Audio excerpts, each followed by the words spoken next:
Karina baby for the 26th, it's Bernard the Bulldozer. Bernard the Bulldozer was one of the strongest machines around. His mighty engine was very powerful. He could push rocks and earth away with a huge blade on his front, and instead of wheels, Bernard had two steel crawl tracks. He could move over the muddiest ground without ever getting stuck. One April morning, Bernard and his driver, Bob, was cleaning the way for a new road. Bernard had just scooped up a mound of earth, and Bob saw something moving in it. "What have you got there, Bernard?" said Bob, peering through the cab window. It was a frog. Bob looked more closely and saw another frog scraping over the soil, and another. He was sure a whole family of frogs had been caught up in the load. "We must take these frogs to safety," Bernard said. Bob looked around until he spotted a pond. It was far away from where the new road was to be built. So Bob worked the controls and Bernard crawled over to the muddy field. He carefully pushed that huge mound of earth towards the pond, with the frogs sitting on top. When they were near the bank, Bob said, "That's far enough." Bernard stopped, and the frogs hopped off to find a new home. "And now, Bernard," said Bob, "we must go back to work on that new road." So there is Bernard and the Bulldozer. Next is the Leak in the Dike. The good dame looked from her cottage at the close of the pleasant day, and cheerily called to her little son outside the door at play. "Come, Peter, come, I want you to go. Well, there is yet light to see, and the hut of the blind old man who lives across the dike for me. And take these cakes I made for him. They are hot and smoking yet. You have time enough to go and come before the sun is set." Then the good wife turned to her labor, humming a simple song, and thought of her husband working hard at the slices all day long, and set the tuff a-blazin', and brought that coarse black beard, that he might find a fire at night and see the table spread. And Peter left the brother with whom all day he had played, and the sister who had watched their sports in the willow tender shade, and told them they'd see him back before they saw a star in sight, though he wouldn't be afraid to go in the very darkest night. For he was brave and a bright fellow, with eyes and conscience clear.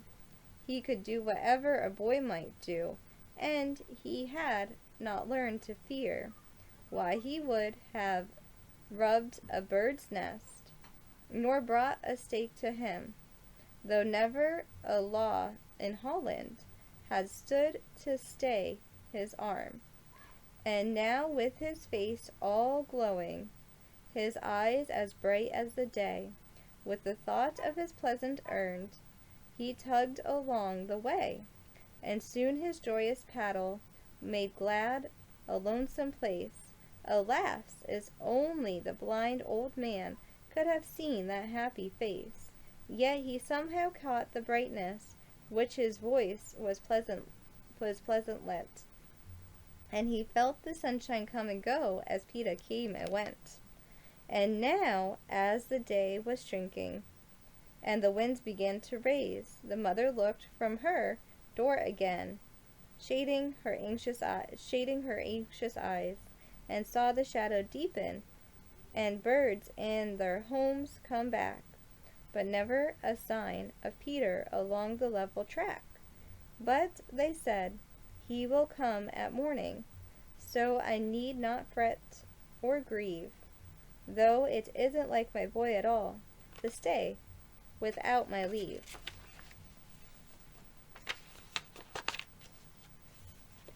But what was the child delaying? On the homeward way he went, and across the dike with the sun up, when the sun was up an hour above the sea. He was stopping now to gather flowers, not listening to the sound, as the angry waters dashed themselves against their narrow bound. Ah, well for us, said Peter, and the gates are good and strong, and my father tends them carefully, or they would not hold you long. You're a wicked sea, said Peter. I know why you fret and chafe. You would like to spoil our lands and homes, but our slices keep us safe. But hark! Through the noise of waters comes a low, clear, ticking sound, and the child's face pale with terror, and the blossom drop to the ground. He is up the banks in a moment, and stealing through the sand. He sees the storms not yet large as his slender childish hand. 'Tis a leak in the dike. He is but a boy, unused to fearful scenes. But young as he is, he has learned to know the dreadful thing that means. A leak in the dike, the stoutest heart grows faint, that cry is here, and the bravest man is all the land turns white with a mortal fear. For he knows the smallest leak may grow to a flood in a single night, and he knows the strength of the cruel sea when loosens in its angry might. And the boy, he has seen the danger, and shouted a wild alarm. He forces back the weight of the sea with the strength of his single arm.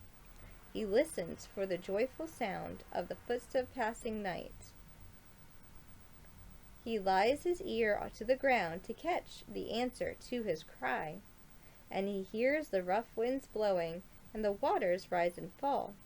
But never an answer comes to him save the echo of his call. He sees no hope, no saucer, no feeble voice is lost. His feeble voice is lost.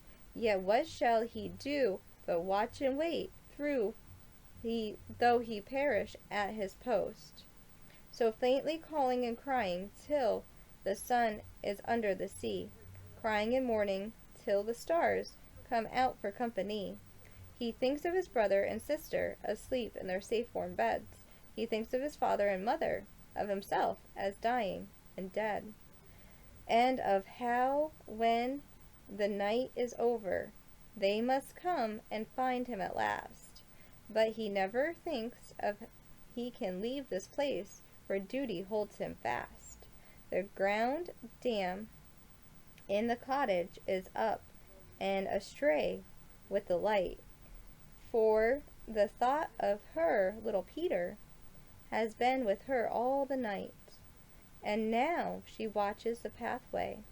Her eyes as she had done, but what does she see so strange and black against the rising sun?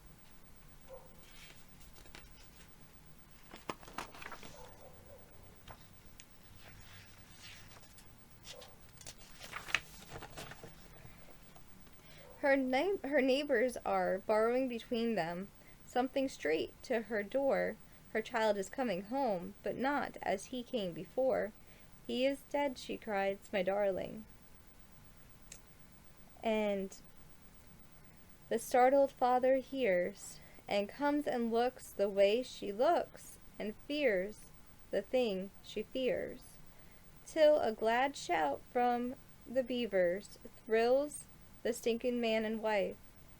Give thanks for your son, he saved our land, and God has saved his life. So there in the morning sunshine they knelt about the boy, and every head was bared and bent, and tearful, reverent joy. 'Tis many a year since then, but still, when the sea roars like a flood, their boys are taught what a boy can do, who is brave and true and good. For every man in this country takes his son by the hand and tells him of little Peter, whose courage saved the land. They have many a valiant hero, remembered through the years, but never one whose name so oft is named with loving tears. And his deeds shall be sung by the cradle, and told to the child on the knee, so long as the dike of Holland divides the land from the sea. That was a really good one, baby.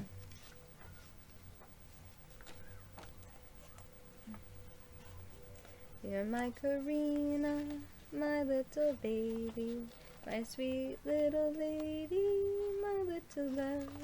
You'll never know, my dear, how much I love you. You are my baby girl. Even when it's late, dear, and you are sleeping in my arms right next to me, I will always be beside you. I'll give you anything you need. You're my Karina, my little baby, my little lady, my little love. You'll never know, my dear, how much I love you. You are my baby girl. Karina, baby, I love you. I love you so much.